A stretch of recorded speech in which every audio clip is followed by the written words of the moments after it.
And it's going to come across just the back of the shoulders and around the outside of the shoulders like a shawl. We've got the ends in our hands. Mine's just long enough. And then find just a little micro chair pose here. And the hands are reaching forward, but we don't want to let the hands pull the torso forward into a forward fold. So the back is reaching back into the chain so that we can stay upright. We're just going to take a couple breaths here.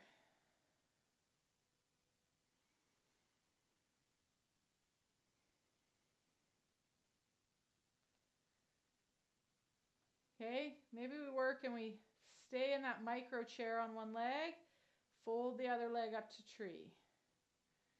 And then we switch, micro chair on the other leg, fold up into tree. Kind of a version of that flamingo stance that we've done before.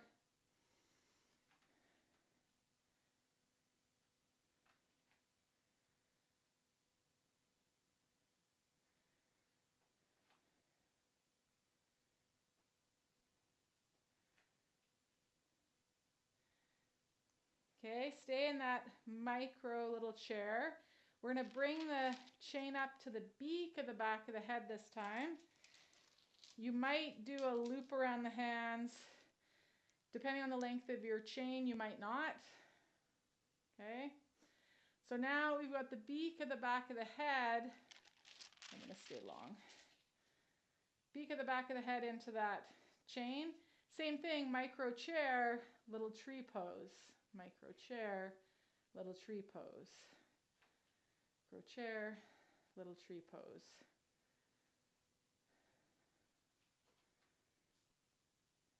So as we go here, we can feel our shoulder blades on our back, and we can feel that beak on the back of the head.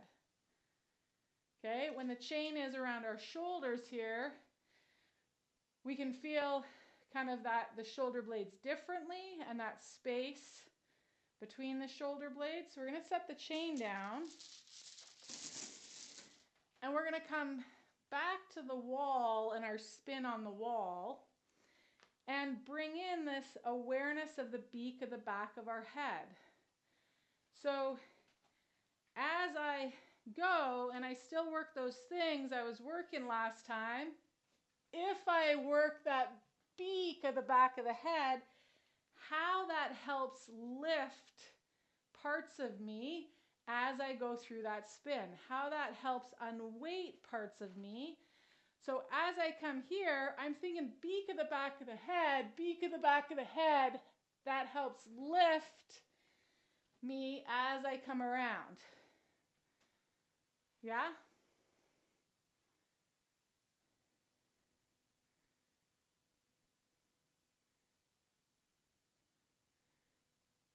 That's it. Nice.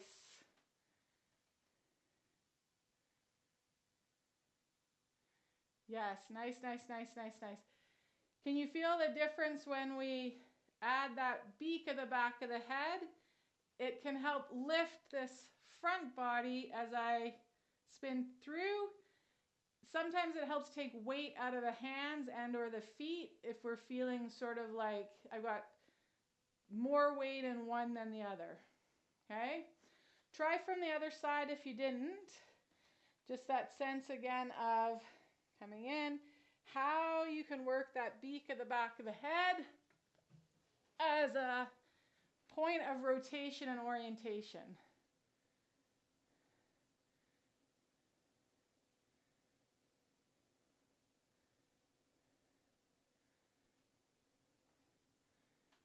Good.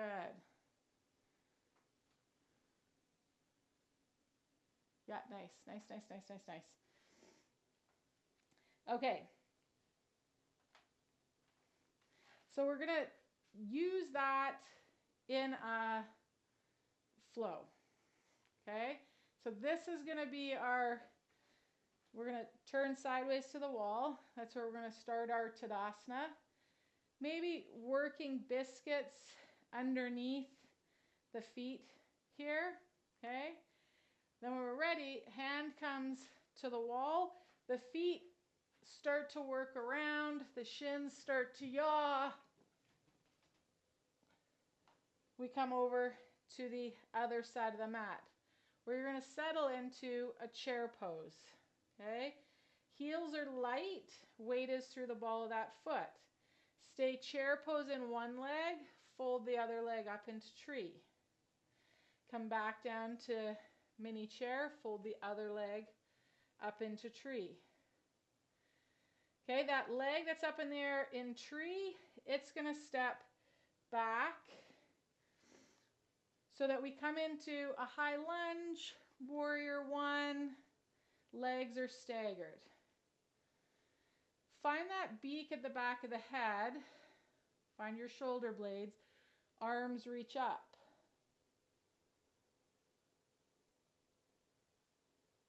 Okay, shift the weight back onto that stance leg.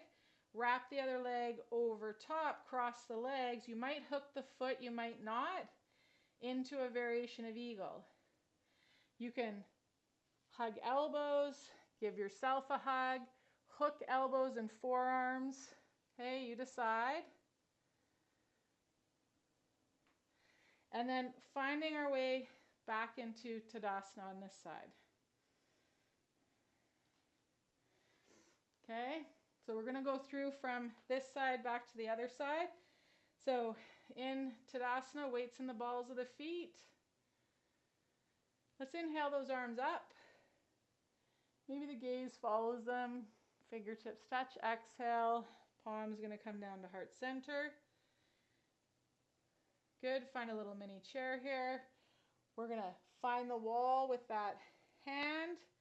Work your way. Spin the MTP joints. Yaw the shins. Spin the MTP joint on the hands. Find yourself over into a chair on the other side of your mat. Fold up one leg. Tree. Mini chair. Fold up the other leg. Tree. Mini chair. Okay, step that leg back. Finding a high lunge, warrior one. Some iteration where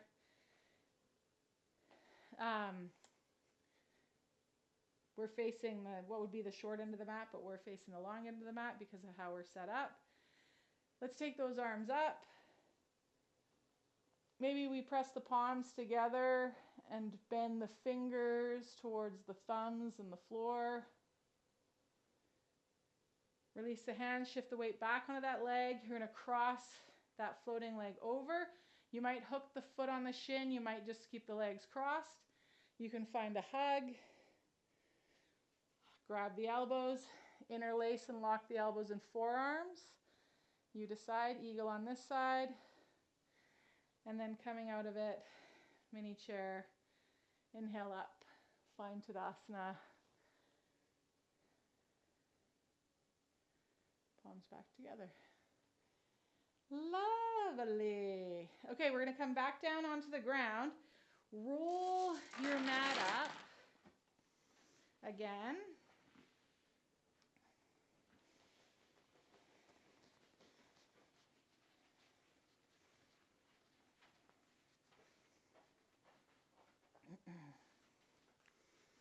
So we're going to place our mat back down on the floor there.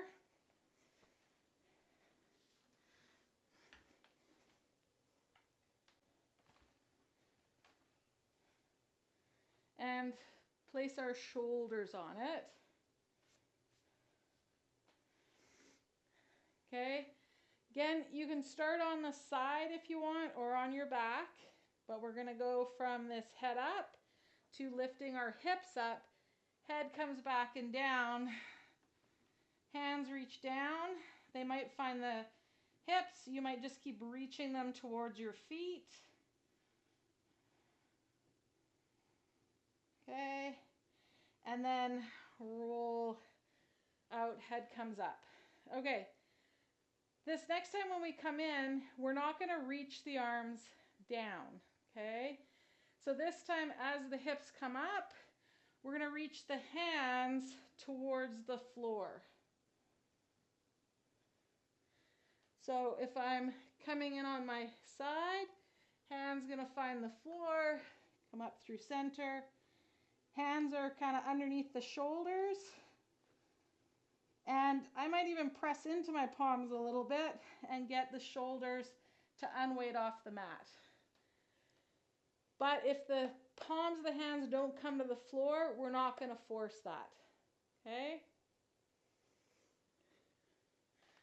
So coming from the side, work the shins, work the feet, find the floor with those hands. And you might push all the way up. You might just wade into those hands.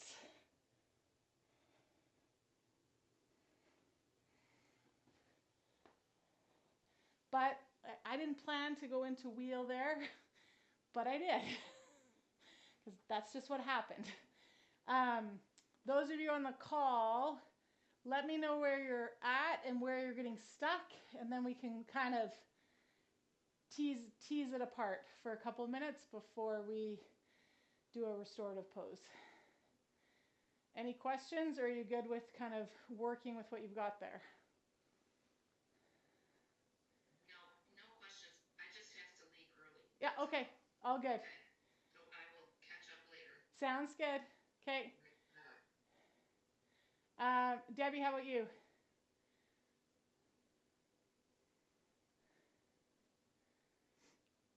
No, I'm good. No questions. Okay, awesome. So if your palms don't come to the floor, that's fine. Work with what you have. If your palms come to the floor, but your brain isn't figuring out to then push, that's okay. But as you watch this recording, maybe tease out what is happening and send me questions so that, because I can't just cue what isn't happening for me, if that makes sense. And unless I see you guys, I don't know what to offer to troubleshoot. My brain, once I came here, and then I worked the palm onto the floor and worked through the shins, it was like my brain was just like, push up, it just went there. So, but I really want to offer that trying to keep the feet straight, trying to keep the shins forward, trying to keep the knees forward. Most of us aren't going to have space in there in order to get up into wheel. So don't be afraid, if things aren't pointing straight.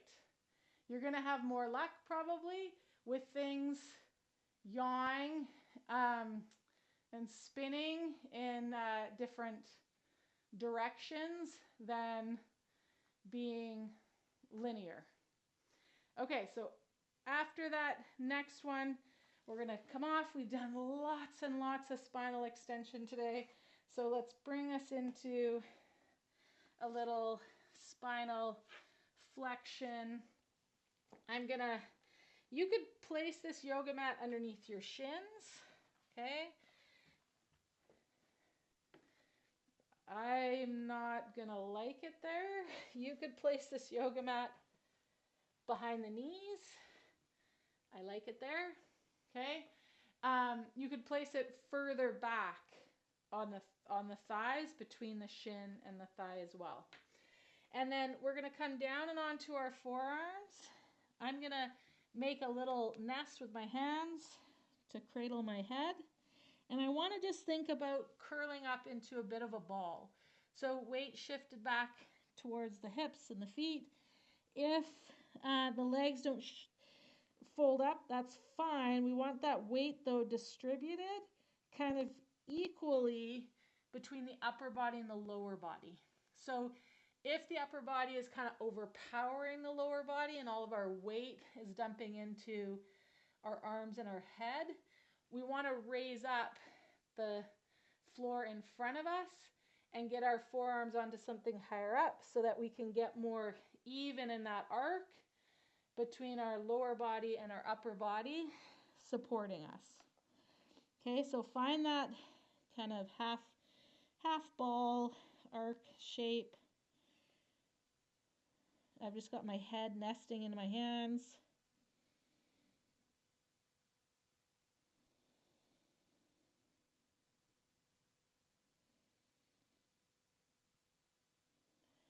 And we might have the intention of sensing the breath from that beak at the back of the head down to the butthole, back up to the beak at the back of the head. Or another kind of sensing you could do is this sense of, as you inhale, getting rid of all the creases at the back of the shirt and the back of the body. As you exhale, getting a little more hollowed in the front body.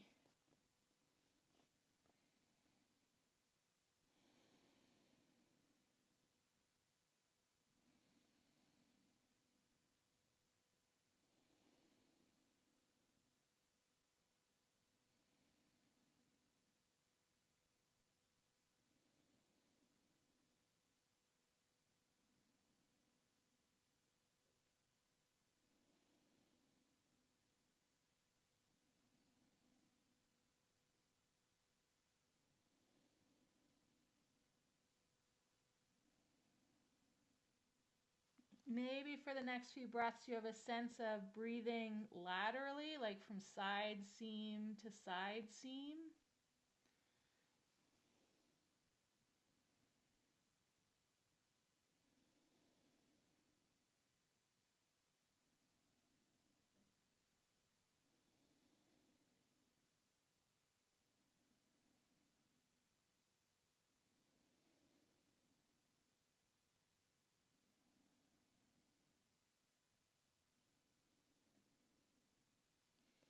Okay, your next exhale, press into the hands, shift yourself up onto hands and knees, or shift you back into your hips. And then come to your side,